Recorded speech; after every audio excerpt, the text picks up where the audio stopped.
I got my man LA Sunshine from the Treacherous 3 in the house. Salute, LA Sunshine. What's up, Kane? Peace to you, bro. Peace to you, brother. Salute. Well, it's a pleasure having y'all. This is our third week of Off School Grounds. I'm your host, Dennis McKeezy. One of the things that has been, very impressive is that I've watched so many of you in the past week on social media, and the things that you've been doing to show love and appreciation to your families is unreal. I'll start with Asia, Principal Johnson. Yo, I tell you, you ain't wasted no time. You wasted no time. Friday, you got on there and you showed love to your students in a way that I think was not only cute, but it was effective. Then right after that, then I saw Constance from South Carolina. She did her first one. I appreciate that. Marissa Forrester did hers. Like, it was so crazy to see so many people hit the social media platform these past couple of days. Raven Askew, she stay on there. Hey, Dr. Small. Yo, listen, I had you on my head. So just like you shouting out the people who did it first, because I knew I was coming on this call and I didn't want you to beat me in the head. First video today, like 3 o'clock. Wow, that's a good look, man. Yo, so how was that, Malik? How was that? It's good. I sent it to Smith so he can put it on IG. But I was like, I'm not getting on this call with you. Video done. It was my first one. Did it today. No doubt. Well, it was great. I also this week got a chance to jump on an event with Principal Johnson. I got on something with Burnside earlier. Burnside, want to talk a little bit about what you did the other day with your kids? My kids are just, they are just as crazy as I am. So, we got on, we just show love to each other, let them know how much I miss them, definitely sharing some moments of mindfulness with them, but also just letting them know that, hey, I miss them dearly. Be safe, make smart choices, love your family. But then breaking the news to them about graduation and prom, that was not easy. So I told them, and I said, hey, maybe I can get a DJ, maybe we can have some kind of virtual prom, virtual graduation, and that kind of eased some of the pain. But it was exciting to see them, see me. And then, we're going to make it something that we do every Monday at 7 o'clock. And then also invite parents as the next step in this process. And so it was really nice to see them. Wow. It was great to be there, Burnside. It was great. Fulton, how are you? How are you? I'm good. How are you? Good. Which school are you at? The Frederick Douglass Academy in Harlem. There you go. Right across from Cake Man Raven. Right. How long you been there? Right across from Dunbar. This is year number 3. Number 3. So, I used to live right across the street. So, Fulton, one of yeah. the quick stories about that is, I guess you've heard of Dr. Lorraine Monroe, correct? Of course. All right. So I remember I was a school aide, not knowing what I wanted to do with my life. I had no idea what I wanted to do. I was just working. And I was working at PS 180 in Harlem. And I went into the counselor's office and there was a book. And the book was, you remember the title of her book? And you remember? She got a couple. Hold on, I'll show you. Oh, you got it right there. Oh, no question. Nothing's impossible. Nothing's impossible. This is the book that I read over 20 years ago that inspired me to get into education. I started off as a school aide, then I became a teacher in Harlem, a teacher in the Bronx, assistant principal, now doing this work. And I can tell you one thing. If you know anything, I see you, Eddie. If I could tell you one thing, if you know Dr. Lorraine Monroe, anything about her, you got to stay inspired. No, of course. You in really hollow ground over there at Frederick Douglass Academy.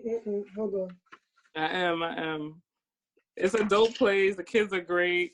I'm missing them right now, but we got to keep pushing through this storm. One of the things that's really important for us to understand is that these times, it requires for a different type of leadership.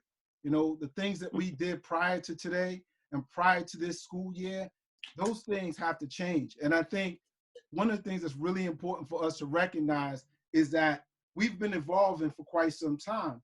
But what's important for us to realize it's time to reinvent ourselves, because the things that we did and the things that we used in the past to be who we are today, those things aren't going to work in the future. You know, one of the things I keep asking myself is, if school started back tomorrow, what would the day look like for y'all? Anybody, tell me, what would it look like? I know first and foremost, everybody gonna run and hug up on the kids.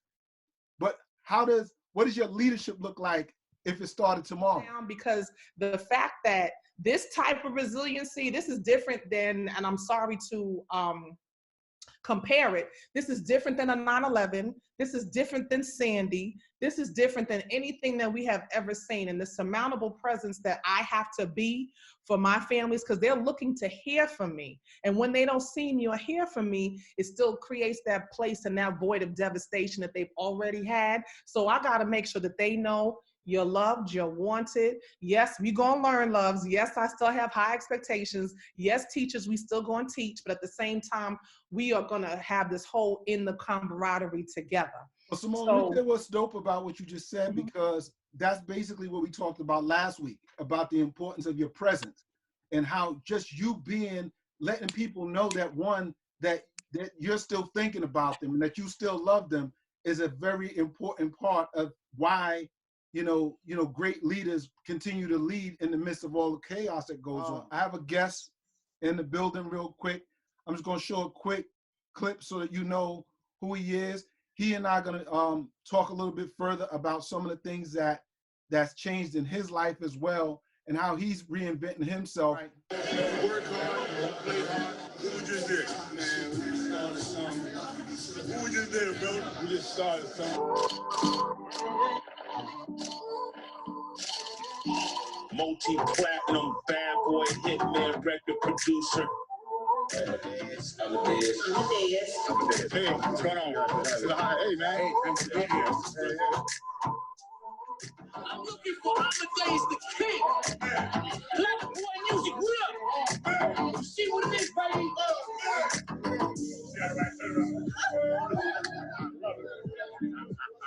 What's up, baby? Still waiting for y'all crazy.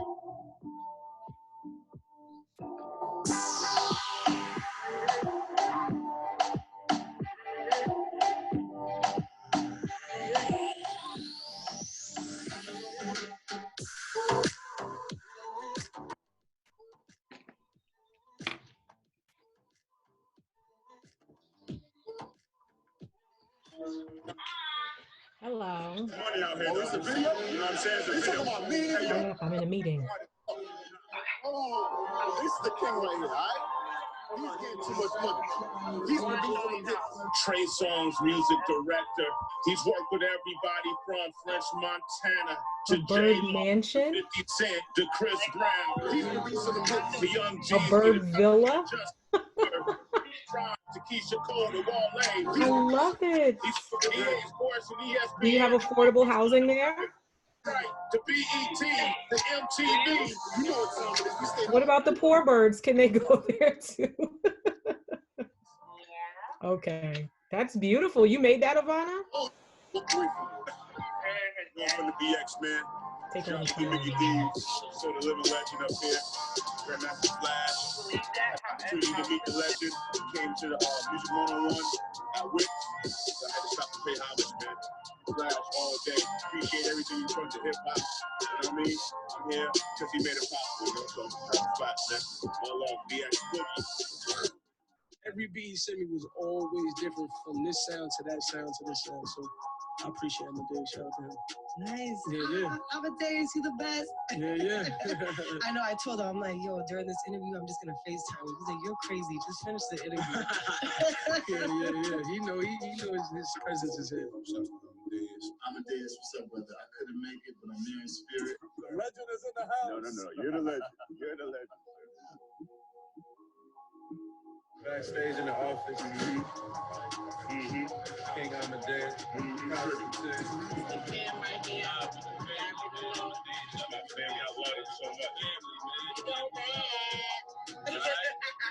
nervous what we about to do, man. Bronx all day, Brooklyn. Yeah. So it's mad. I have like at least 16 ready. At least. Right now I'm here with the Bronx queen herself. You know what it is. How you gonna take that? You gonna just drive yourself so quick. You already know. Family. Family, man. It doesn't change. So we up to something. You look so good. I'm telling y'all now, watch out. You're about almost 20 years in.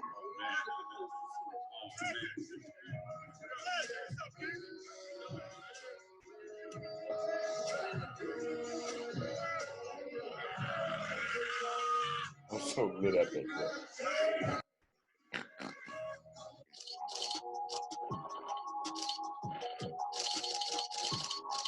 I want to introduce my brother, my close friend, Amadeus in the house. What's going on, Amadeus? Man, peace and blessings, kings and queens. What's up? You see how it's being done over here?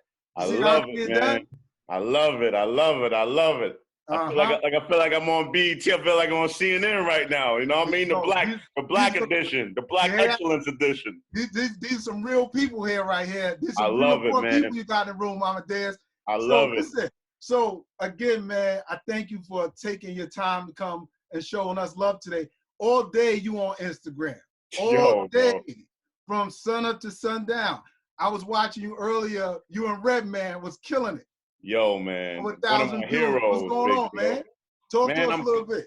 I'm good, man. I'm just, trying to adjust to everything that's happening, everything that's going on. Obviously, with the quarantine, we're unable to go outside and do what we normally do. So I'm just trying to figure out ways that while we're in quarantine, that I could kind of still, be a blessing to people and motivate them and inspire them through all that we're going through, man. And, it's just me using the relationships that I've been blessed to create over the 19 years that I've been in the business to, call upon those type of people and just to create moments. Like, a lot of artists, I've had a lot of artists on and producers and songwriters and, just playing those songs that I know a lot of people's favorite records and just to discuss how they came about and when it happened and how it happened. I think it's interesting for people to witness and to see, and then at the same time, also get some inspiring words, from them. Because a lot of people look at artists and entertainers and celebrities, and think, a lot of them ain't got no sense, man, or don't have relationships with God, and a lot of them do. So I'm just kind of bringing out that side and allowing people to see other sides to entertainers and celebrities and artists. So Amadeus, I'm gonna put you on hold for one quick second because I got a little surprise for you too, brother. Okay. I got a little surprise for you too. Hey, Lays, I'm gonna let you take it from here because we got another invited guest in the building. I'm gonna let you take it, Lays. First of all, before I say anything, first and foremost, this man I consider my brother. I consider him a mentor. He is a part of my family. And I'm gonna bring him in. And I'm not gonna tell y'all who he is. I'm just gonna play a little bit of music so we know exactly what time it is. Excuse me. What? My high school picture right now. I'm about to show my high school picture. What you know about this youngin'? Like, give him one more. Give him one more, Lay. Kane, if you in the building, please be heard. Yo. What up, Big Daddy Kane? Daddy. How you, man? I'm great. Uh-huh. That's pretty good, dude. Like I said, listen, off-school grounds is a real positive thing, and listen, I felt it was important that we called an icon, my brother, my family. I want y'all to put your hands together for the greatest of all time, my brother, Big Daddy Kane, y'all. Kane. Wow. Much love, Lays. Much love, man. I'm sorry, I'm gonna need you to spit some rhymes right now. Let's go. No, the Sir, it's an honor biggest to fan of have Big you. Daddy Kane's is right here. Biggest fan ever. Kane, thank Ever. you, Kane. Understand, happening? man. Lays and I've been talking about you for so long, man. I've known Lays, it feels like forever. And all he talks about is the influence that you and MOP and the guys in your era made to this business. And one of the things that's really dope is that in 2020, Big Daddy Kane is still relevant. And so one of the things that we talking about in this room today is how important it is for us to reinvent ourselves. Because I know that there's people who go to Kane concerts now and they compare it to what it was then. Me? This Kane that we talk about here, he's still a dope Kane, but he a different Kane. You want to talk a little bit about how you've changed your style up a little bit and how you've reinvented the Big Daddy Kane that most of us grew up to? Well, I'm a lot older now, so definitely a lot more mature. So, with that, the show, I try to, do it in a mature aspect, but then at the same time, still keep it very active and entertaining, and I think it works pretty well, and the people that come to support, they enjoy themselves. But I mean, just in a way of just keeping everything real entertaining, but mature, so we can party like grown folks, I hear that. I want to say that for me, and as a person who studies and appreciate live shows, and I know just because Kane is here, but I'm gonna say, and I said this to you before, Kane's live show was literally one of the best I've ever seen, and I've seen it for almost 30 years, and it's still one of the best live shows I've ever seen. I mean, just to be a fan of Kane's is a real thing to have in your life. I mean, I'll be a fan for life, even though I consider him a brother. Hey, Kane, so most of the people in this room are principals of schools in New York, New Jersey, South Carolina, all over the place, man. And I just thought that it was important for me to create a platform where I could get them all together like this, just for one, to commune with one another, but also two, to kind of get a word of like encouragement that we know sometimes it get hard, man. We know everybody in here is going through it. You know what I'm saying? Yeah. Not just principals. When you talk about what Big Daddy Kane was doing just a month ago and the tours that you had lined up and the tours that MOP had lined up and how life has come to a screeching halt for you, Amadeus can attest to it too. I just felt like I wanted to create something where, people like yourself just come through, man, and just inspire them to understand, like, we all going through this together. It ain't just educators that's going through it. It's all of us. No, absolutely. And I mean, I definitely, pray for, all the teachers that's going through this, because I mean, speaking, for me personally, I mean, I had just received a role on Power Book and a role in 2 different movies, and then all of a sudden, everything just came to a halt. You know what I'm saying? But with that happening, that stopped income. Now with the teachers, with this happening, it stopped income, but it's also depriving our youth of an education. Mm-hmm. You know what I'm saying? So I definitely feel for them even stronger than, for entertainers, because those are the ones that's teaching the children, Yeah, no doubt. And again, I'm always real specific in saying, because I think, saying that everybody speaks about the importance of a teacher. But I'm telling you is that these people in this room as principals, they put their lives on the line a couple of weeks ago, going back into the buildings with their staff to make sure that this remote learning thing gets kicked off for them. And I just don't think that we acknowledge that enough, that behind every great school is a great leader. And I'm blessed to know most of the people in this room and feel a connection. But I think in terms of feeling connection, we all feel a connection to you for various reasons. And I think that what you've done in terms of leadership is so important that we can parallel what we do as educators to what you do as an entertainer. And I know, Kane, I know you, again, got to leave us a little bit, but anybody got, something that they want to say to Kane or ask him why we got him now? I mean, listen, we ain't never promised tomorrow. We ain't never promised tomorrow. And again, I think a dude like Kane deserves his roses now. And we appreciate you, brother. We thank you so much for everything that you do. So everybody, again, take an opportunity. Here's your chance. Let's holler at Kane real quick before he has to get out of here. Well, I'm gonna go first, McKeezy, because No doubt. I have been a Big Daddy Kane fan for the longest. And it's just so amazing how music just brings back just the best memories. And you know, thank you. It's great to meet you. I just love hip hop. I'm a hip hop baby. I'm a hip hop head from Harlem. I just love it. Well, I dig what you're saying, but let me throw something right back at you about how education played a part in my career. Like, I remember, like as the story I was telling earlier about social studies and not wanting to, be in American history or global studies. I was fine with government. I was fine with Black history, but I didn't want to take American history. I didn't want to take global studies because I felt that was stuff that wasn't going to help me in my future. And then Beach Street came out. And when I heard Melly Mel, say DACA outreach, Hiroshima, Vietnam, Leningrad, Iwo Jima, I didn't know what the hell he was talking about. And I felt like I'd never be a great MC if I don't know what he was talking about. And that made me, those lines made me want to take American history and global studies, Before you get out of here, Kane, I want everybody to just, to salute Kane with a round of applause. Thank you, Kane, for coming through. Kane, thank you. And again, I'm doing this every Thursday. My extended opportunity for you, brother. Thank you so much, Kane. Peace and love, y'all. But there's 5 things I want us to really consider when we think about reinventing ourselves.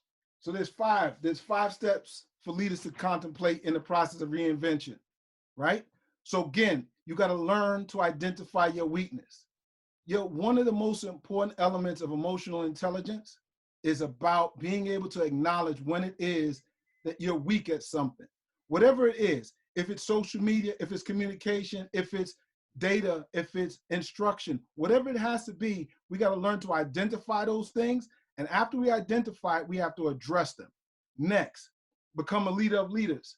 If you're the one carrying this heavy load by yourselves, or even just you and a couple of your APs, if it's just you all carrying this heavy load, you're not going to last. So we got to find out a way to replicate our leadership through other people, other staff members as quickly as possible. Remember, you're only human. You can't do what you can't do. And you got to accept the fact that there's some things that's not humanly possible. As much as we may want to reach out to every one of our staff members every day to tell them how much we love them, how much we care for them, it's physically not possible. So again, keep in mind that you're only human. Keep learning. If we ain't learning about remote learning right now, or remote leading, if we're not learning more and more than we did before, then we're falling behind. And lastly, embrace the change. It's funny, when we take over our schools, when we usually take over our schools, we change everything, or we change as much as we can. But what ends up happening is when we become a leader of a building long enough, the one thing we don't do is change the things that we put in place. So what we got to think about is what's working and what's not working. Because right now, if you're using the same mission statements you did in the beginning of the year, then we're behind. If you're using the same vision statement, we're behind. If we're observing teachers the same way, we're falling behind. We have to embrace this change and understand that technology is the way to go now. And as much as many of us don't like it, most of us don't want no parts of it, we ain't got no choice at this point, y'all. So these are the 5 things I want you all to keep very much in the forefront of your mind when it comes to reinvention, because it's no more about, we're not talking about evolution anymore. We ain't evolving anymore. It's complete reinvention of yourselves. All right. So I just wanted to, just throw those things out there. And Amadeus, again, you've been, I know how life is changed for you. But again, to see you hit the gram as much as you do every day, pour into people's lives all day, I'm saying it's important that I allow you to have the last few words so that, we can walk out of here uplifted as well. I'm saying it's highs and lows, peaks and valleys when it comes to this work. And, you know, anything that I can do or anything that I could say to uplift the people in this room, I will. But then there's sometimes you just got to defer that to somebody else. And you've been amazing with it. Right. I think one of the things that's blessing me here the most in this moment is to have you and Ant on here, and just because y'all know what I've been through, you know what I'm saying? And it's just a dope moment that I feel inside. It's making me emotional, and I'm gonna always be transparent and keep it a buck, and I feel that's the way to really be a blessing to people. But they know what I've been through. Like, they saw what I saw. They know my story. They know my entire journey in the last, I would say, 15 years or even longer. So to be where I'm at today is a real blessing, and I don't take it lightly. I take it so serious of what I do and how I be a blessing to others. And you know, I'm far from perfect. You know, I was just sharing today on an interview that I had. Someone was interviewing me, and they was like, "What did you know? If you could name one thing that you found out about yourself during this time, what was it?" And it was a challenging moment, and it was tough to talk about, but I did, and I just want to share that with y'all.